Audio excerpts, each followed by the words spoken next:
Okay, good afternoon, Liam. Liam, can you tell me what subjects that you teach and why did you choose them? I teach English and history, and I chose English because I think it's so important for a student. English is important in everything that you do, particularly expressing yourself.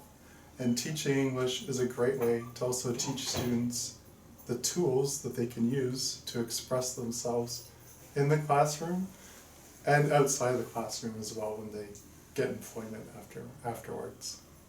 Brilliant, okay. And I teach history because I think history is so important to understanding the present as well as the past, because themes from the past permeate into the present as well.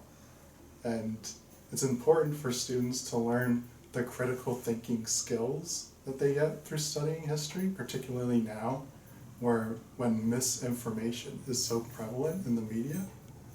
And I also think it's a really enjoyable subject. Okay, thank you. Can you explain what makes a good lesson?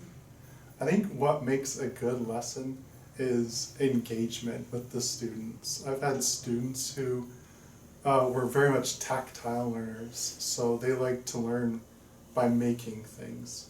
So rather than having them write an essay about propaganda during the First World War, I might have them create a poster that represents how the Canadian government used propaganda to get people on board.